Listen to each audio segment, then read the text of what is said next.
Everyone, this is Ashley Latecki Ellenboss with Sky House Herb School and Apothecary, and today I'll be showing you how I use herbs every day. I had a question from one of my followers that said, how do you use herbs? Like what does your daily routine look like in terms of using herbal medicine? So I thought I would share with you some of the products that I use every day and then just some of the plants that I use every day.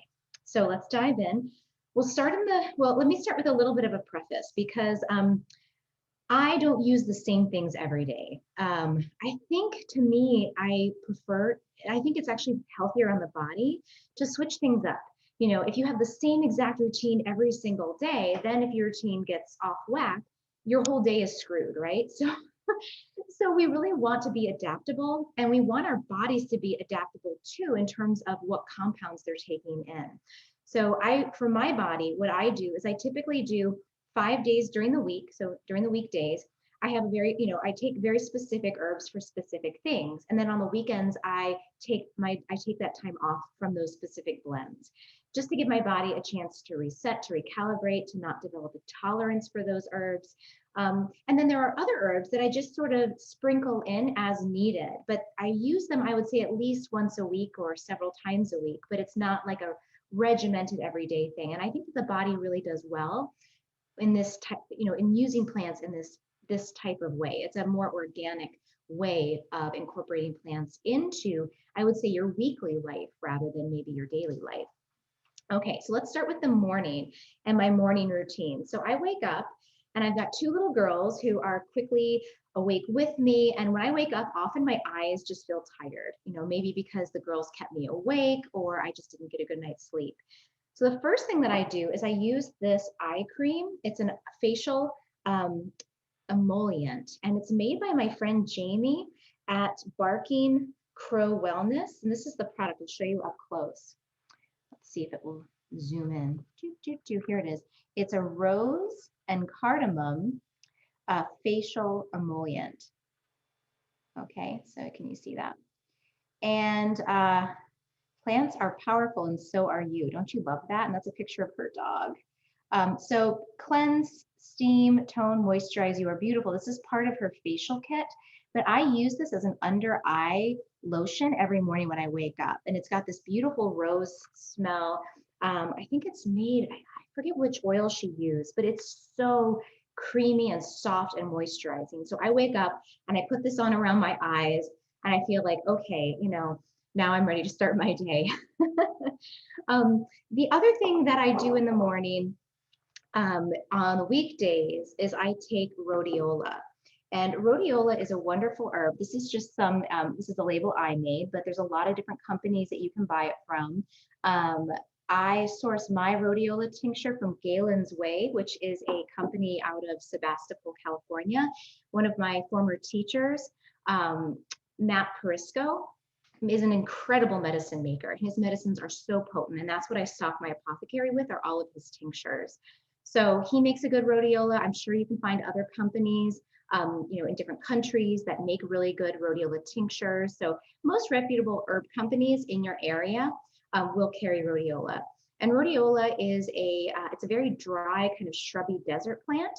And recently I was hosting a talk with Rosemary Gladstar, who is an incredibly well-known, famous, and just extraordinarily deep herbalist. And she was saying, there was a question brought to her from one of the participants who said, what herb would you recommend for people that just need to keep going, right? Like they feel like maybe they don't have the energy to keep moving through their day. And especially for women that are really overworked. And she said, well, rhodiola was the herb that I used throughout my 30s and 40s while I was, she was starting her Sage Mountain Herb Apothecary and Gardens.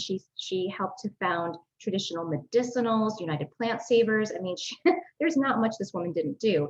And so she said, when I had babies and I had, and I was running all these businesses, she said rhodiola was like my best friend. And so I was like, oh, that felt good to hear, because I was like, yeah, this herb really does help support deep, sustainable health and energy. So it kind of gives you energy while also building energy deep in your body. For me personally, I take 1 dropper full every morning. And again, that's 5 days a week, 2 days I take off on the weekends. So that's one of my go-to morning herbs. Another herbal blend that I use not maybe 3 times a week is Rasa. And this is an adaptogenic coffee substitute. I stopped drinking coffee after I gave birth. Well, actually, I think it was during my first pregnancy. And then I tried drinking coffee when I was breastfeeding, and my daughter was like, "Zzz." It didn't work well. And it didn't work well for me either. And so I was like, I need to find a good alternative that tastes like coffee. You know, I'm Sicilian, so I like that deep, rich flavor. It's part of my culture. And so I came across this blend that was created by a mother with a similar type of situation where she wanted sustainable energy like she would get from coffee without the caffeine. So she created this blend. It has ashwagandha, chicory, burdock, dandelion, shatavari, cotinopsis, Heisha Wu, eleuthero, cinnamon, rhodiola, chaga, and reishi extract. And all of those are organic, and the chaga is sustainably sourced. So this company, I really like them. So I actually became an ambassador. That doesn't mean anything for you. You can still buy it, but if you were to buy it under my link, I would get a kickback, so I could buy more. So I'll include that link in the comments section, or actually in the intro section, if you want to buy it through that. Otherwise, you can just go to their website. I think it's wearerasa.com.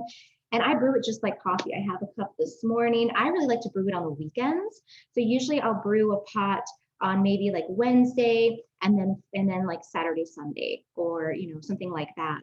But it's delicious. It's really rich and dark, just like coffee. It's the closest thing I found to coffee that is out there that is non-caffeinated and is actually supportive. Again, this herbal, the blend actually supports not only your adrenals, which is your production, your source of energy in your body, but it also helps to support digestive health. It has all these prebiotic herbs that contain inulin that feed, these soluble fibers feed the good bacteria in your gut. And they are also gently detoxifying for the liver. So there's just a lot of benefits of this particular blend. And you can always blend something like this. I have a lot of students who say, you know what, it's too fancy, it's too expensive. And they just look at the list and they blend it themselves. So you can do that too, no big deal. So that is one of my regular in rotation plants. Another one is calendula. And so another way, everyone can use plants on a daily basis is as an infused oil. And so instead of using lotions, because lotions contain water and oil, sometimes the water can actually dry out the skin more. So I don't know if you've ever had the experience where you put lotion on and you're like, gosh, why is my skin so dry still? Well, I switched over to oils, body oils, years ago, and I found that they really do make a difference in keeping the moisture in the body. And so, I have made my own infused oils in the past and used those on my body. And one of my favorites was this Earth Goddess blend we used to sell at our yoga studio. And it was sweet almond oil infused with calendula, cinnamon, and burdock root. Oh, it was so good. And then I added in a little bit of patchouli and rose essential oils, and it was beautiful. So I haven't done that in a while. So now I'm buying a calendula herbal oil from Oshala Farms. This is a great company based out of Oregon. And this is they have a lot of different infused herbal oils, but you might like this one, especially if you have dry skin or sensitive skin. It's really, it's sensitive enough to use on babies. It's basically just olive oil and calendula. So I use this when I get out of the shower, and it's really nice on the body. All right. Another herb that I use a lot, or I should say it's an herb plus other things, is elderberry, especially in these COVID times where we really need to make sure our immune system is robust and able to respond. I use this every morning. I make milk and honey for my girls.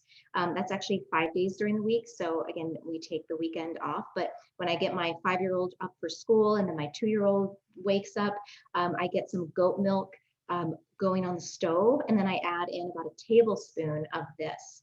And this is the honey, but it's also actually medicine. And this is made with raw honey, organic apple cider vinegar, propolis, and elderberry. And it has a wonderful flavor, and it's just really good for keeping the immune system boosted. What I do is after I put that tablespoon in for the girls and their milk, then I'll take a tablespoon myself, and that will, that works in my body to also keep my immune system nice and strong. There is a blend that I've been taking during COVID because again, just for that extra immune stimulation. This was a blend that was recommended by Stephen Buhner, and he put this together in his, 100-page protocol, which was just brilliant. So this is a blend of eleuthero, astragalus, rhodiola, glycyrrhiza or licorice, and schisandra and reishi. And these are just deep immune and adaptogens to keep the system really, really strong and robust. When COVID first came out, I was taking this, 5 times a week, twice or 3 times a day. Now that things are kind of getting a little bit better, I just take 2 droppers full in the morning during the weekdays. And that feels sufficient to me, especially because I know I'm getting more rhodiola here. And then on the weekends, I'm getting my adaptogens through this and some immune support with the reishi and ganoderma through this blend. So that's kind of how I'm piecing it together, at least during COVID, is how do I make sure I'm keeping my system really robust. Okay, so now let's talk about things I might use during the day, how I might incorporate herbs in, as I'm moving through the world. Well, one is just, these are dandelion leaves from my yard. So often when I'm out in my yard with my girls and I see some dandelion and I know it's out of dog range, I'll just pick a little bit and I'll munch on it. Soba, it's getting more bitter because they're getting bigger. But just to snack on leaves of medicinal and edible plants throughout the day is a great way to get your herbs in.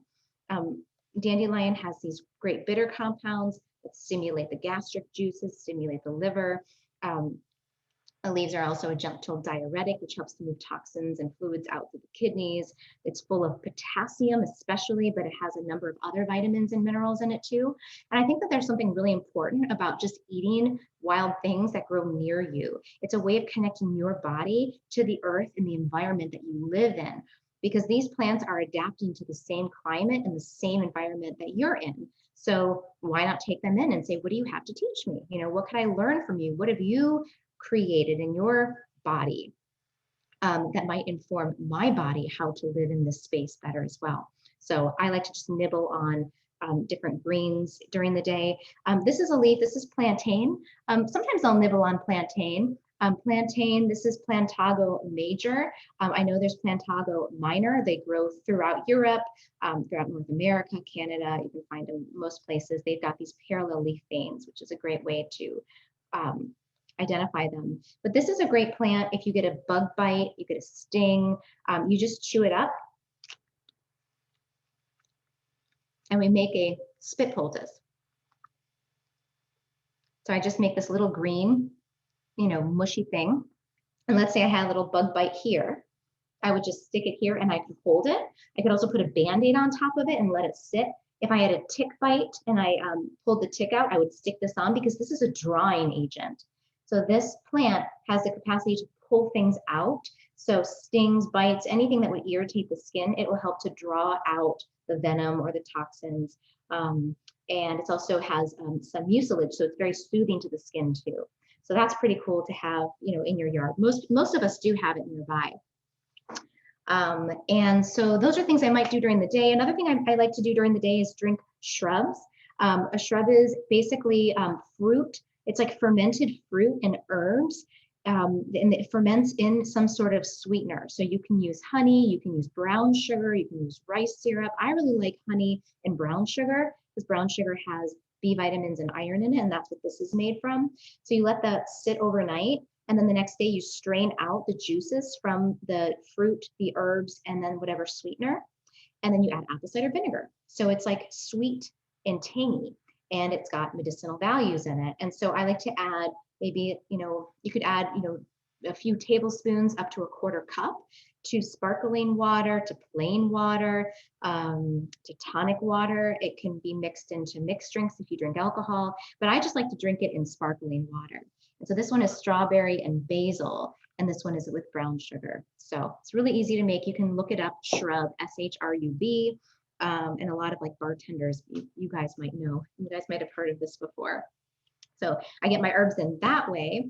And then also another one of my go-to herbs is blue vervain. I did a whole talk on this. So if you want to hear my blue vervain story, you can look back through my previous podcasts and YouTube recordings. But blue vervain, Verbena hastata, see if it'll focus. Wants to focus on, there we go. So blue vervain is a wonderful herb for tension. And I don't know if you guys have tension, but I carry my tension in the sides of my neck and my jaw. And so if I notice I'm like clenching or I'm really just feeling uptight in my neck, I'll just take a drop of full. I'm just going to take some now because I love this stuff. It's bitter and acrid. It's a little bit not warming. It's just diffusive. So you can think about it just taking tension and just going. Psh, it diffuses it out in space. You get this kind of flush when you take the plant. I just love it. And the best one that I found is made by the same woman as my little eye cream. So you could buy them both at the same time and support my friend Jamie up in Marblehead, Massachusetts. But a spirit dose can be a drop anytime you feel called to it, or 5 to 10 drops when extra support, clarity, or tension removal is needed. And so, yeah, this is made by Barking Crow Wellness. Come on, camera. Maybe it needs to cover my face. Well, it's not gonna, there we go. Barking Crow Wellness. So you can just look them up online. And this is by far, she does this double fractionated method of extraction where she like makes a tea and then a tincture and extracts and mixes. I don't know how she does it, but she makes really, really good blue vervain. Okay, we're almost there. So there's a few more items and then that's it for today. So I like to use hydrosols or sprays throughout the day. Right now, my daughter, my 5-year-old, is sick. She's got this terrible like hacking cold and cough. So in the room, when she's sleeping, before she leaves down to go to bed, I'll just spray some of this rose hydrosol, let it go around her. It's just really soothing. Roses just has this very calming, relaxing, soothing energy. And then I made this rue hydrosol from some rue that I harvested. Actually, my grandmother harvested from her garden and gave to me. She gave me like a whole bag of fresh rue. And I was like, I don't know what to do with this. And I was like, I love the smell and I don't really drink it as a tea. It's really, really strong medicine. But I was like, I love the smell. What can I do? And I was like, I'll make a hydrosol. And it's so, so good. So I'll spray this. And rue is also a great fumigant. It's really good for cleansing the air. It was used to keep away bad spirits and jealousy. It's a plant of protection. And I've used it a lot, like just as like a talisman, but now I use it as a hydrosol and I can't wait. My grandmother I'm going to make a huge batch this year and give it to a lot of my family members here in Minnesota so that everyone can have some of this. And it's so nice to spray. You can spray it on your face. You can spray it on your pillow in your room, just as an air freshener. And it's really, really lovely. All right, so now my evening herbs. So I've been having problems sleeping for the last 2 years. Before that, I slept like a baby. Like I could fall asleep just like that and I wouldn't wake up until the morning and I would be a great sleeper and a great dreamer. 2 years ago, when I started getting the conjunction of Uranus on my sun and moon, my sleep got just completely out of whack. And I was waking up and I couldn't fall back to sleep. And then now I'm having problems falling asleep. And it could be hormonal too. I also have 2 young kids that constantly wake up in the night. So it's probably a combination of things. But I've tried so many different things to help me sleep. And this is the combination I found that helps the most. So it's a blend of CBD oil. This one's 2,500 milligrams. And I don't take very much. I take, maybe like this much, maybe like 10 drops below my tongue. And I let it sit there for about a minute. And then this is a great product by Anam Amundi Apothecary called Dreaming. It's called Lucid Dreaming Elixir. Is that a beautiful label too? Let's see. Focus, my friend. Focus. All right, it's not focusing, but you can see enough of it. So this one has a blend, and I saw this and I was like, yes, these are all the herbs I think I need. It has ashwagandha, which is a wonderful adaptogen, but it's also a relaxing adaptogen. Kava kava, which is a muscle relaxer, tension relaxer, mind relaxer. Passion flower, another nervine relaxant. Ginger to help disperse heat. Skullcap stops the mind from overthinking. blue lotus, which is a really kind of spiritual herb to kind of, that's for brightening the mind while you're sleeping. Rose petals for the heart and also for relaxation. And then it has Calea Zakachichi pods, which I don't know what those are. I should actually look that up. I don't know. But this is a glycerin. It has a rose geranium essential oil, filtered water, vegetable glycerin, not in that order. I think it's tiny. I mean, I don't even taste the rose geranium essential oil in here. I don't typically take essential oils internally, but I think it's probably just a tiny, tiny amount. But this, what I'll do is I personally, when it comes to taking herbs, I need like a substantial amount to get an impact unless I'm doing spirit work with it. So I just take a swig. It's very this is very like non-scientific, like a swig I probably take, it's probably about maybe 5 to 7 to 10 milliliters. And I'll just gauge it based on like how I'm feeling. Like, okay, I'm really wound up. I'm gonna need extra help falling asleep. Let me take a bigger swig. Sometimes if I wake up in the middle of the night and I can't fall back asleep, I'll come back and we'll take another little swig. But I know all these plants, they know my body, and we work really well together. And sometimes, I'll even call to the plants. I'll just say, ashwagandha, skullcap, kava, please help me fall back asleep, or please help me get a good night's rest. And I just try to call to them, and I can feel them in my body. It's a really nicely made blend, and that often helps. So that's what I have. I hope you found that helpful. Again, these are my herbs and my dosing. So, if you're interested in learning more about how to dose herbs for yourself, you might want to reach out to a clinical herbalist and have them help you map out some different protocols and strategies. This is what I do with my clients all the time, is I help them locate and identify specific herbs that are going to be helpful and help them moderate the dose so that it's going to be a good fit for them. So thank you all for watching. Let me know what you think. Let me know if you've used any of these products before yourself. And and if you have any questions about anything that I showed you, I will post a list of all of these products, on my YouTube channel, right underneath in the blurb. So that way, if you couldn't see them or you didn't get to jot it down, you can have a list of all the things that I mentioned here. Okay. All right, everyone. Have a great day.